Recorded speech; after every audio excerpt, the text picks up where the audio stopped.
teoría clínica o una información propia de lo que es el adolescente, pues el adolescente se va a sentir escuchado, se va a sentir con la atención que él solicita o merece como tal. Ahora bien,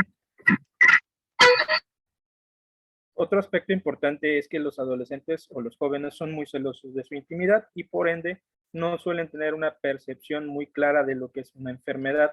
A veces se niegan a reconocer sus molestias físicas o psicológicas, ya que pues ellos lo pueden todo en esa edad, básicamente.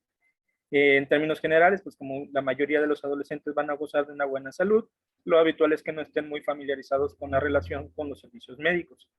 Aquí este punto es importante tomarlo en cuenta porque en muchas ocasiones los adolescentes tienen o desarrollan enfermedades o patologías o bien son algunas que ya vienen arrastrando desde la infancia. Si no son reconocidas a tiempo o no son tratadas a tiempo, esto puede tener una repercusión muy importante en su edad futura, porque en algunas ocasiones ya es irreversible el daño que pueden llegar a ocasionar.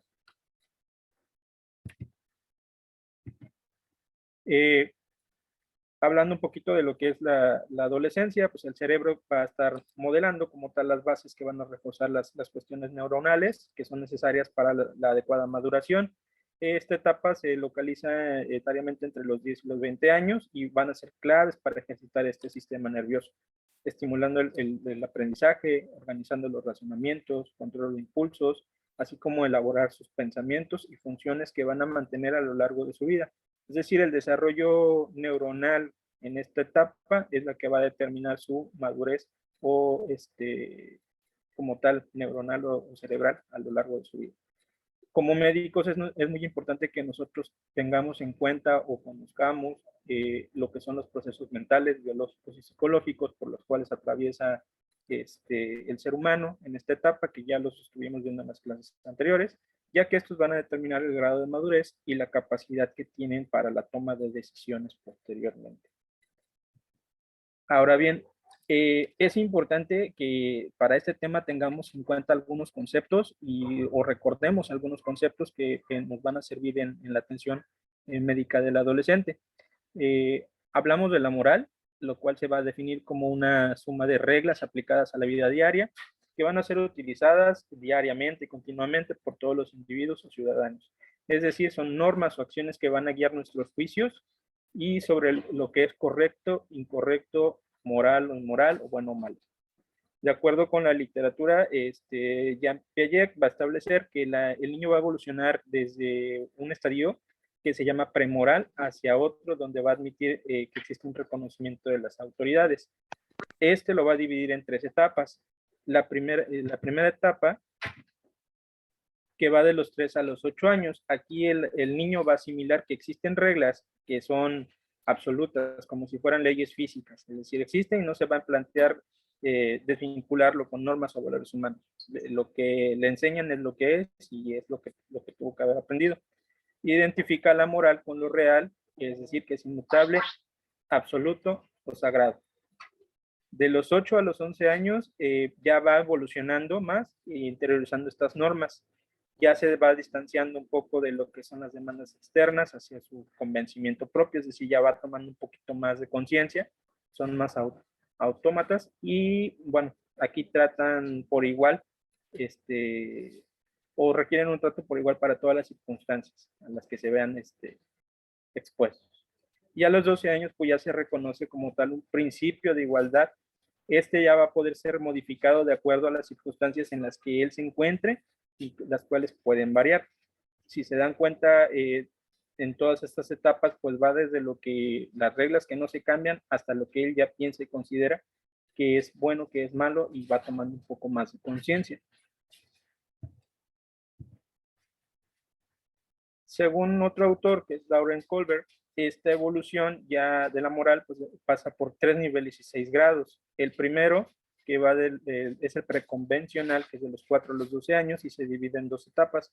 La primera, que es la moralidad heterónoma, que aquí lo describe como lo bueno y lo malo de un acto, que va a estar mediado de forma automática. Es decir, a toda acción hay una reacción, hay un premio o un castigo, ¿de acuerdo a la circunstancia a la que se encuentre expuesto. En la segunda etapa, que es instrumental, aquí se van a acatar las reglas, es decir, y ya son un poco más egocéntricos, es decir, algo para lo que el prójimo recibe y él también lo pueda recibir. Ya hay como que un poco más de conveniencia a sus acciones. El segundo nivel, que es el convencional, que va de la etapa adolescente hasta los adultos, igual se divide en dos etapas, que es interpersonal, la primera. Lo correcto será aquello que agrade y ayuda a los demás, y así debe de ser aceptado por el grupo. En la segunda es la conciencia social, que bueno, es bueno obedecer la norma, no por el temor al castigo, sino por la creencia de lo que es bueno para la sociedad va a funcionar mejor. Y la última etapa, que es la postconvencional, que esta se desarrolla en los adultos, sin embargo no en todos. Se divide a su vez en dos etapas, es el contrato social y la ética universal. La primera va a suponer que la participación voluntaria del sistema es aceptado y que su mantenimiento es mejor para uno mismo que para y las demás carencias, de su carencia. En la última, que es la universal, los principios son universales, los principios de justicia, la igualdad de los derechos de los seres humanos y el respeto a la dignidad.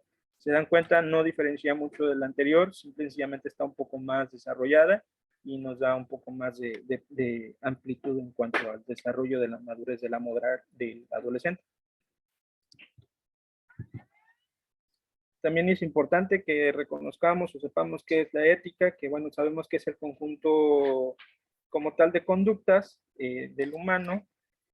Es el arte de vivir y saber vivir, tanto el arte de discernir lo que nos conviene, lo bueno y lo malo, ¿sí? Y como dato histórico, pues en el 89 en Ginebra se celebró un congreso de ética y legislación, donde se consensuó un tratado internacional como la Convención de Ginebra de los Derechos de los Niños. En este tratado se reconocía que los derechos fundamentales de los niños y la asistencia jurídica deben ser respetados, tanto niños como niñas.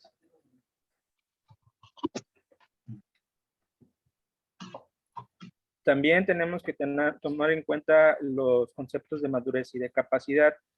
De acuerdo con la psicología de la moral, bueno, dicen que la madurez moral puede presentarse mucho antes de la mayoría de edad, que es lo que por normatividad o en ciertas cosas la sociedad dice, no, pues es que ya es maduro a partir de los 18 años, pero no es cierto. Puede ser entre los 13 y los 15 años. Y de acuerdo a esto, todo lo que ha ido evolucionando, se desarrolló lo que es la doctrina del menor maduro, perdón. ¿Qué quiere decir con esto? Que la mayor parte de las veces hay adolescentes que tienen una madurez moral mucho mayor a muy temprana edad.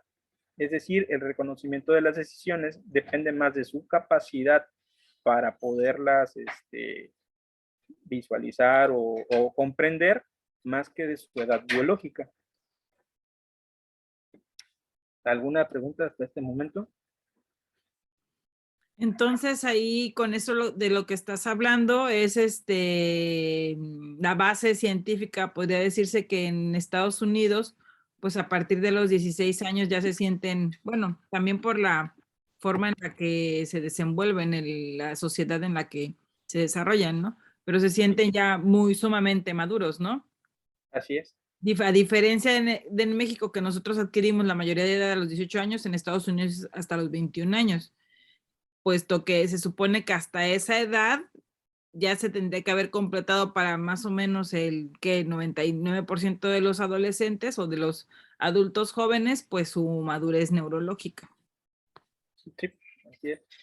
Y esto es muy importante, vamos a verlo más adelante, tomar en cuenta el tema de las edades por las cuestiones éticas y legales que se pueden llegar a suscitar en el ámbito hospitalario. Y bueno, aquí les muestro una tabla de evolución de la madurez, básicamente lo que estábamos hablando. En la primera etapa, que es un menor de 7 años, pues aquí es incapaz en lo que es su juicio, discernir lo que es bueno o lo malo y de su autonomía como tal. Aquí las decisiones van a recaer directamente sobre los padres. Entre los 7 y 12 años, bueno, adquieren progresivamente ya más capacidad de sus decisiones y evalúan las consecuencias de sus actos, de los actos en los que se ven inmersos. Las decisiones deben ser autorizadas por sus padres a pesar de que ellos ya tengan un poquito más de criterio. Ojo, no todos los adolescentes a esta etapa tienen ese desarrollo. Simple y sencillamente es como que lo que se nos muestra. Sin embargo, cada adolescente, cada paciente es diferente. Entre los 12 y los 16 años, pues ya es un poco más, la capacidad de autodeterminación es más relativa y aquí ya es más completa, perfeccionada por sus padres y algunos actos pueden ya tener repercusiones legales, lo que comentaba la doctora, que cuestiones legales en Estados Unidos, por ejemplo, o sea, a los 16 años ya se considera en ocasiones como una persona que ya puede enfrentar la justicia de acuerdo a sus acciones. Las decisiones deben ser compartidas tanto por padres como hijos, pero los hijos deben ser oídos. Es decir, lo entiendo como que escuchamos tu opinión, escuchamos tus decisiones, escuchamos tu criterio, pero siempre debe de ser acompañado por el padre y él debe de ser el quien autorice como tal. Entre los 16 y 18 años, pues ya hay una capacidad suficiente, sobre todo referente a los derechos a los cuales tienen, su personalidad, derecho a la salud, a la vida, integridad física, etcétera. Ya pueden tomar decisiones sobre su salud, salvo en algunos casos o intervenciones en los cuales los padres deben estar inmersos e informados, llámese, por ejemplo, ensayos clínicos, técnicas de reproducción asistida o intervención voluntaria del embarazo, etcétera. Ya mayores de 18 años, pues ya la capacidad psicológica y física como tal es suficiente para permitir que la persona pueda gobernarse o tomar sus decisiones por sí mismo. Ya se considera que es responsable de sus actos y bueno, aquí en México, mayor de 18 años en adelante, pues ya es una persona que pues legalmente ya es adulta, por así decirlo. Ya tiene mayor capacidad de decidir sobre sus derechos, sobre su personalidad y en el caso de la cuestión médica, pues ellos ya pueden decidir libremente acerca de las intervenciones o las atenciones a las cuales se vean expuestos. Hablábamos del menor maduro, que es un término legal y ético que designa que hay personas menores de edad desde el punto de vista legal, pero que su capacidad psicológica es suficientemente buena para involucrarse ya en el tema de las decisiones relacionadas a sus derechos, incluyendo el derecho a la vida, salud y libertad, como por ejemplos. Y bueno, se establece que es un límite por encima de los 12 años. Ojo, no es una regla, pero es lo que se nos marca. Aquí ya el adolescente puede alcanzar un grado de madurez suficiente para participar en la toma de sus decisiones y así como sus responsabilidades. Sin embargo, aquí en México, pues en esta edad, a pesar de que el adolescente sea ya maduro, por así decirlo, psicológicamente hablando, pues sí debe de ser tomado en cuenta como oído. O sea, lo escuchas, te escuchamos, pero siempre con los padres, más que nada por los temas legales. Bueno, entonces esa edad pues, se considera como inmaduros, todavía no tienen la capacidad o plena o juicio, o no pueden discernir como tal todavía lo bueno de lo malo. Se menciona que entre los 12 y los 16, bueno, pues aquí ya pueden tener mayor valor sus actos en circunstancias y bajo ciertos aspectos determinados por la ley. Importante también saber qué es la capacidad, que vendría a definirse como un estado físico y mental que va a permitir a la persona que se gobierne por sí misma, que pueda tomar decisiones por sí misma. Esta puede ser parcial o total, no es como tal una regla tampoco, y puede ser considerado que ya reúne como tal las aptitudes psicológicas para tomar decisiones y tiene la capacidad de derecho ya reconocida jurídicamente.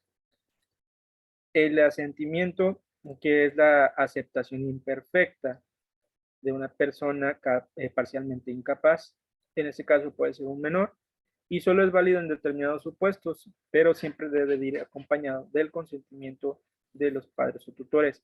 En este caso vendría siendo como lo que les comentaba, si es una intervención médica, quirúrgica, y a cierta edad el adolescente, pues él puede asentir, por así decirlo, o puede autorizar, sí, siempre y cuando tenga la capacidad psicológica para comprender la magnitud de las circunstancias, pero al final de cuentas el consentimiento lo tienen que dar los padres.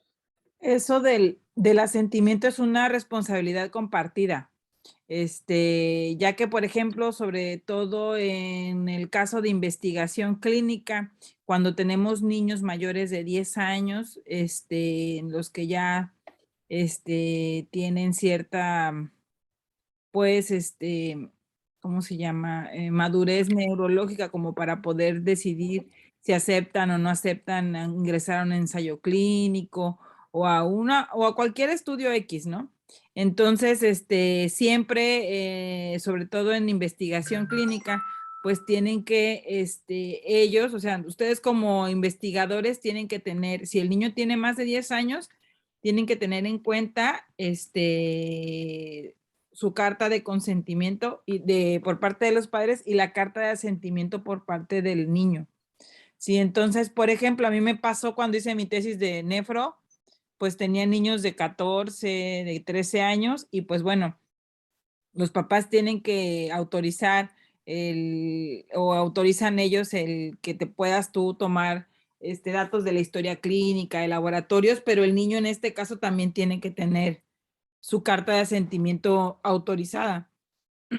Porque él puede decir, no, es que yo no quiero ingresar al estudio, y aunque los papás digan que ellos sí desean porque, no sé, algún beneficio que traiga, bueno, entonces se tendría que someter al comité de ética de investigación.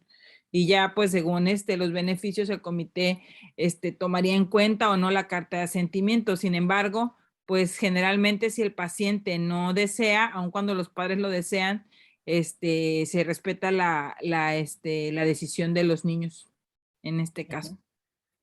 Sí, Ujú. gracias, doctor. También debemos tener conocimiento acerca de los criterios de madurez, cómo vamos a evaluar la madurez de la capacidad de un menor. Aquí nos menciona que algunos puntos a tratar. En este caso, la comprensión adecuada, es decir, que el adolescente va a entender la información que se le da y la situación en la cual él se encuentra. Ejemplo, en lo que estaba mencionando la doctora, tenemos que explicarle también al paciente en qué se va a intervenir o qué estudio se va a realizar, etc. Por ejemplo, Dar un ejemplo, perdón, un ejemplo muy, muy claro es ¿han visto la película esta de la niña que tiene cáncer y que la mamá se embaraza y tienen un producto que es genéticamente compatible con la niña? Y no me acuerdo qué tipo de cáncer, era un linfoma, creo.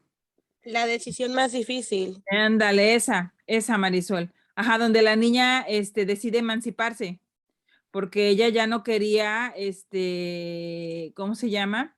Ya no quería ser ahora sí que la caja de refacciones de su hermana, básicamente, ¿no? Ya le había donado un riñón, creo, o sea, había tenido N cantidad de cirugías. Entonces, en este caso, pues esa niña se sometió a un juicio, ¿no? Y bueno, eso, la niña creo que tenía como 12 años, una cosa así. El chiste es que, pues sí, no muestran ahí en la película, pero se supone que la niña tenía que haber tenido una carta de asentimiento. En Estados Unidos se da mucho eso, que nada más el consentimiento de los padres es el que toman en cuenta. Por eso es que ha surgido esta cuestión de emancipación por parte de los adolescentes, por pues tener su vida aparte, o en este caso por decisiones médicas, tanto para terminar la vida como para evitar alguna cirugía que pueda pues dañar al niño, sí, al adolescente. Entonces sí es importante tomar en cuenta pues esas situaciones. Los niños deben de estar bien asesorados y las personas que llevan a cabo este tipo de juicios, de casos, pues también deben de tener pues todas las herramientas, o sea, tanto por parte del adolescente como por parte de los padres. Ok. Ok, gracias, doctora. Otro punto a tratar son dar los motivos razonables para fundamentar su decisión. Esto es en el aspecto del adolescente. Él tiene ya con cierto grado de conciencia o ya puede discernir y da sus motivos en los cuales, por ejemplo, lo que estaba diciendo la doctora, ya no quiere ella ser la caja de refacciones de su hermana, entonces tiene que dar sus motivos razonables para tomar la decisión de ya no ser sometida a alguna cirugía, etc. Hay que saber ponderar los riesgos y los beneficios de su decisión, también tienen que ser conscientes de eso y poder acudir solo para recibir asistencia. También pueden acudir solo los adolescentes, sí, pero por cuestiones en ocasiones que se pueden malinterpretar o cuestiones legales, hasta cierta edad es mejor que sí vayan acompañados de sus padres. Y bueno, básicamente se tienen que evaluar todos estos puntos y se debe de considerar cuáles son la influencia de los estados afectivos y sobre todo la repercusión de la decisión en cuanto a salud o vida del paciente. Hablando de consideraciones éticas, pues van a ser básicamente un conjunto de normas o artículos jurídicamente hablando. A nivel mundial se reconocen los derechos generales de las personas para la toma de decisiones sanitarias. En este caso, hablamos de la Convención de los Derechos del Niño, perdón, de la ONU de 1980. Aquí mencionaba la literatura tres artículos importantes de la Constitución Española. El primero, que es el 39.2, que bueno, es la protección integral de los hijos. Estos son iguales ante la ley con independencia de su filiación. O sea, es decir, ya bien sean hijos propios del matrimonio, hijos de otro matrimonio o reconocidos, ellos tienen los mismos derechos, no tienen por qué diferenciarse. En el 39, pues los padres deben de prestar la asistencia de todo tipo a sus hijos, dentro y fuera del matrimonio. Hablamos de familias ya disfuncionales. Los niños tienen el derecho en este caso, a la salud y tiene que ser otorgada por los padres durante su minoría de edad y en los casos que legalmente procedan. El 39.4, aquí los niños gozan de protección prevista por los acuerdos internacionales que velan por sus derechos. Estamos enfocados en el tema de salud, o sea, tienen derecho a la salud. Más adelante vamos a ver otros derechos. Aquí hay una tabla que siento que como que lo resume muy bien en cuanto a los derechos fundamentales y civiles del menor. Si se dan cuenta, nos menciona cuál es el concepto, es decir, cuál es el derecho, desde qué edad tienen ellos derecho a recibirlo y algunas consideraciones. En este caso, pues los fundamentales, que es el derecho a la vida, no maltrato, a su imagen familiar, libertad ideológica y religiosa y sobre todo asistencia a la salud, pues los tienen desde el nacimiento, protección jurídica de igual manera desde el nacimiento, asistencia de toda orden. En este caso, pues dice que los padres deben de prestar la asistencia a sus hijos dentro y fuera del matrimonio, como les mencionaba, y va desde el nacimiento hasta los 18 años. ¿Por qué 18 años? Pues aquí en México y en varios lugares, pues ya 18 años ya se considera una mayoría de edad, legalmente hablando.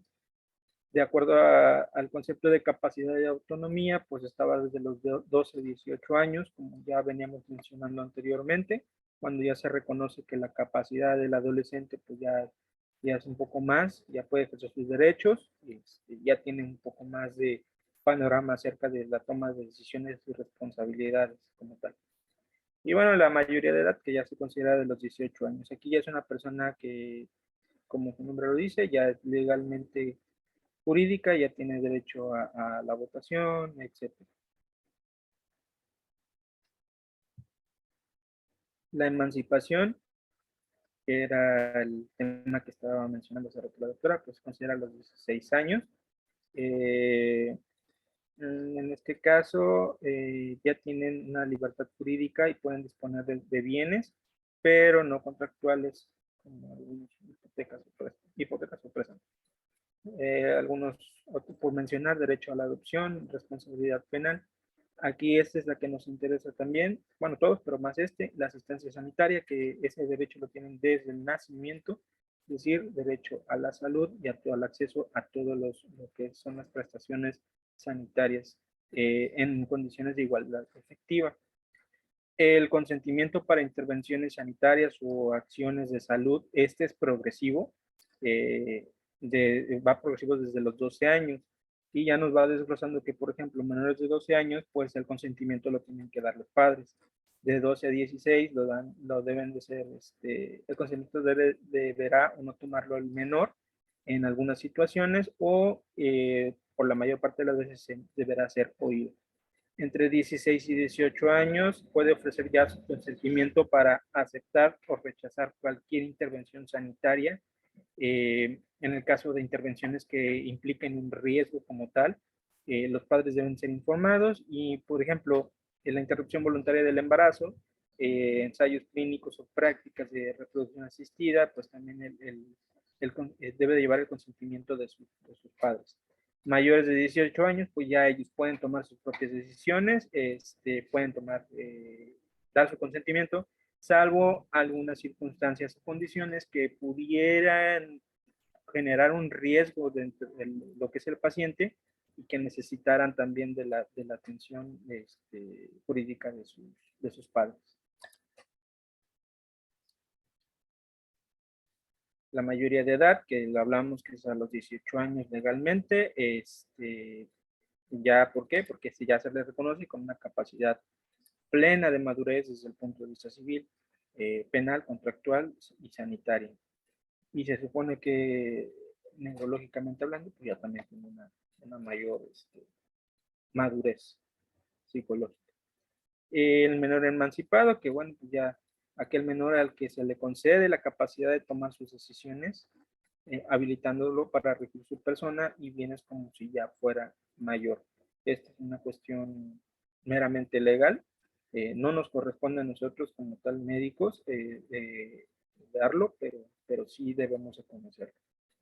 ¿Por qué? Porque en ocasiones podemos estar inmersos en ciertas situaciones que, que se pudieran presentar con el menor y sus padres. Bueno, nosotros somos más como expectantes, pero sí debemos de tomarlo en cuenta, porque a veces sí nos mandan a traer a los juzgados por cuestiones de este tipo.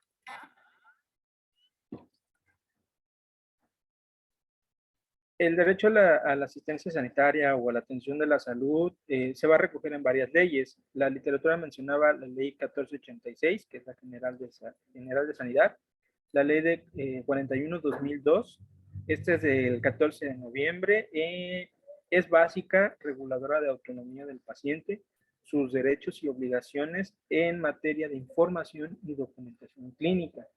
Es decir, y por lo que entendí, aquí es esta norma la que va a regir acerca de lo que es la información de la historia clínica y los consentimientos informados a los que son sometidos los pacientes. El Código Civil y la Ley Orgánica 1/1996 de la Protección Jurídica del Menor. Hasta este momento, ¿alguna duda o pregunta, compañero, doctor? No, así está bien.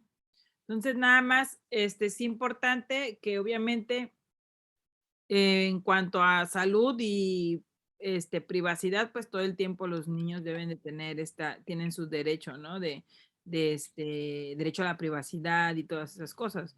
Sin embargo, en algunas ocasiones, por ejemplo, ahora ya con lo del IFAI y que la información para todos y eso, pues existen estas reglas, estas leyes para poder proteger ciertos datos de privacidad sobre el adolescente, ¿no? El niño. ¿Sale? Entonces sí es importante conocerlas porque pues a veces en algunas ocasiones nosotros podemos, o bueno, más bien la gente puede utilizar ese tipo de información, pues no darle buen uso y podemos nosotros tener que tener problemas a nivel jurídico. ¿Sale? Uh-huh. Este también es muy importante, que es el consentimiento informado, que en pediatría, perdón, debe ser aplicado de forma estricta, o sea, con la salvedad de algunos casos que tienen que darlo los familiares, sobre todo cuando es menor de 12 años o no tiene el suficiente juicio, ahí sí tienen que darlo los padres, pero como se mencionaba en ciertas edades, pues ya el adolescente también puede dar su consentimiento de asentimiento y el consentimiento informado de los padres. Ah, este párrafo es muy importante porque menciona que los poderes públicos deben de vigilar que no se actúe con maleficencia en la atención. Sin embargo, ni el médico ni el Estado tienen la capacidad para definir lo que es mayor beneficio para un menor de 12 años. Esta capacidad solamente le va a corresponder a los padres o tutores. Y muy importante el consentimiento informado en la práctica diaria, pues la mayor parte de las veces por las cuestiones en las que estamos, en las circunstancias o la rapidez de las cosas, pues solamente les decimos a los padres, ¿sabe qué? Tiene que firmar este consentimiento para poder ingresarlo al servicio, hacerle una intervención, etcétera. Pero no nos damos a la tarea de explicarlo adecuadamente. Sí hay que darnos el tiempo para detallarlo, para explicarle al padre qué se le va a hacer, por qué se le está haciendo, cuál es el beneficio, cuáles son los riesgos, sobre todo los riesgos, porque en ocasiones los familiares pues mencionan que no se les dio esa información y sí puede haber por ahí cuestiones jurídicas que nos pueden perjudicar en nuestra área. Entonces, sí es importante que a pesar de que tengamos pues ya el tiempo muy medido por la situación, hay que explicar al familiar siempre qué es lo que estamos dándole a firmar. Doctora, Dime. le quedan 3 minutos 3 minutos. Bueno, pues todavía nos quedan como 15 diapositivas, ¿no? Si quieren, aquí le dejamos. Es muy importante esto y es muy delicado porque, por ejemplo, en el caso de los pacientes que tienen los testigos de Jehová, que los papás no aceptan transfusión, pero el niño sí quiere. Entonces, en este caso, a pesar de que el papá haya firmado el consentimiento informado, este caso sí se tiene que llevar al comité de bioética y también en algunas ocasiones, recuerdo que en la Ciudad de México sí existe una cuestión ahí civil para que se pueda resolver en la prontitud. Ahora, obviamente, si la transfusión, el paciente corre riesgo la vida, en algunas ocasiones se lleva a cabo la transfusión, sin embargo, toda la cuestión legal que se desencadena después de haber, pues, podríamos decirle, faltado a los deseos de los papás, pues sí, puede provocar ciertos problemas muy, muy, muy graves. Entonces, sí, pues apartado a veces piensa uno que, ay, no, pues ética, nada más pues que respetemos a los adolescentes. Pues no, son muchas cosas pues que implican, ¿no? Tanto el hecho de que pues ellos ya piensan, ya saben qué es lo bueno, qué está bien, qué está mal. Entonces, pues sí, en algunas ocasiones, pues sí es un poco ahí problemático el asunto. Bueno, chicos, ¿alguna duda que tengan? ¿Alguna pregunta? Tienen 1 minuto para contestar. ¿Todo bien? Bien claro como el agua del río Cazones. ¿Eh? Sí, doctora, gracias. Ok. Bueno, pues, chicos, nos vemos el viernes. Yo creo que terminamos y continuamos con lo que resta de las siguientes clases. Yo creo que sí, para empezar a dar más velocidad, porque quiero que veamos bien lo de anorexia, bulimia, adicciones, que eso es así como que, ansiedad, depresión, ¿no? Muchas cosas que llegan con nosotros los adolescentes y pues luego no sabemos qué hacer. ¿Sale? Bueno, pues, que tengan bonita tarde y nos vemos el viernes, primero Dios. Gracias. ¿Sale? Bye. Gracias a ti, Jesús Iván.